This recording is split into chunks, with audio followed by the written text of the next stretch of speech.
তাকবীর জেগে আছে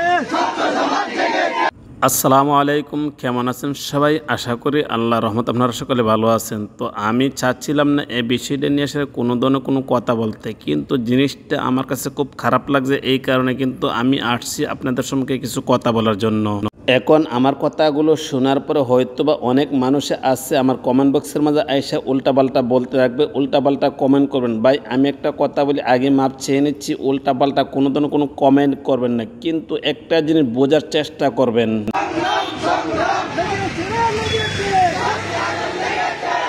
তারা যে রাস্তার মধ্যে বের হয়ে এরকমভাবে আন্দোলন করছে, এরকমভাবে মিছিল করছে, আপনাদের দৃষ্টিতে সেটা কোন ধরনের হয়েছে, আপনারা কোন দৃষ্টিতে দেখছেন সেটা আমি জানি না। আমি মনে করি সেই মিছিলটা করার থেকে আলেম ওলামাদের মান ইজ্জত পুরোটাই নষ্ট হচ্ছে।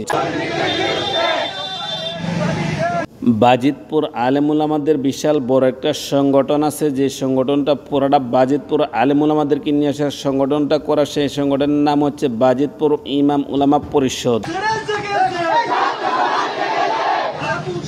তারা একজন আলেমের বিরুদ্ধে, একটা মাদ্রাসার মুতামিম সাহেবের বিরুদ্ধে এরকমভাবে আন্দোলন করছে, এরকমভাবে মিছিল করছে। অবশ্যই বাজিতপুর ইমাম উলামা পরিষদের নেতৃবৃন্দ যারা আছে তাদের সাথে বিষয়টা একটু শেয়ার করার দরকার ছিল, একটু পরামর্শ করার দরকার ছিল।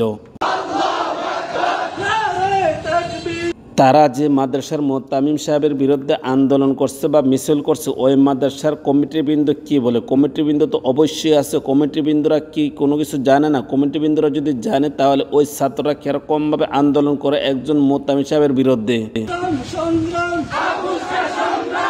একজন মাদ্রাসার মুতামিম যদি অন্যায় করে তাহলে তাকে সুন্দর করে সম্মানের সাথে তাকে বিদায় করে দেওয়া, কিন্তু এরকমভাবে ছাত্ররা আন্দোলন করার কারণে সারাটা বাংলাদেশের আলেম ওলামাদের মান ইজ্জত পুরোটাই কিন্তু নষ্ট হচ্ছে। এখন হয়তো বা অনেকে এসে বলবেন যে ভাই আপনি কতটুকু জানেন? ভাই আমি কোনো কিছু জানি না, কিন্তু একটা বিষয় আমি জানি, আলেম ওলামাদের মান ইজ্জত নষ্ট করা কিন্তু খুব একটা বেশি কঠিন নেই। এই যে আন্দোলনটা আপনারা করছেন, এই আন্দোলন চাইতে কিন্তু আলেম ওলামাদের মান ইজ্জত অনেকটাই নষ্ট হয়ে যাচ্ছে।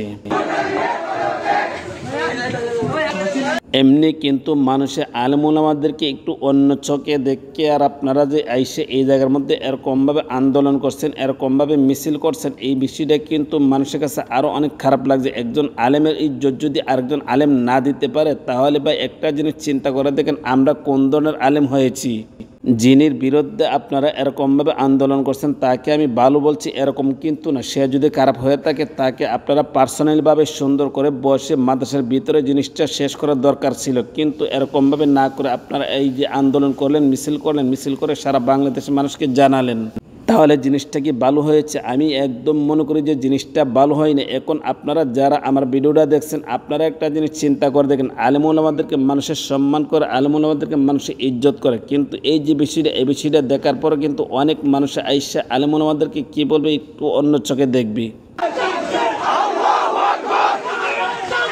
এই যে মাদ্রাসার ভিতরে গিয়ে আসে এরকমভাবে আন্দোলন করা, মাদ্রাসার ভিতরে গিয়ে আসে এরকমভাবে হই হল্লা করা, এই জিনিসটা আসলে একদম ঠিক হয় না। একজন আলেমের ইজ্জত যদি আরেকজন আলেম না দেয়, তাহলে কিন্তু আরেকজন আলেমের ইজ্জত আরেকজন আলেম দিবে না। তাহলে ভাই আপনারা যে কাজটা করছেন, আমি পার্সোনালিভাবে মনে করি এই জিনিসটা একদম ভালো হয় না। একজন আলেমকে যদি আপনারা ইজ্জতের সাথে যদি বিদায় না দেন, তাহলে দেখবেন আরেকদিন হয়তো বা আপনাদেরও এরকমভাবে বেইজ্জত করবে। কিন্তু ওই মাদ্রাসার শিক্ষক যারা আছে তারা কি করছেন ভাই? আপনারা কি এই জিনিসটা একটু খেয়াল করছেন না?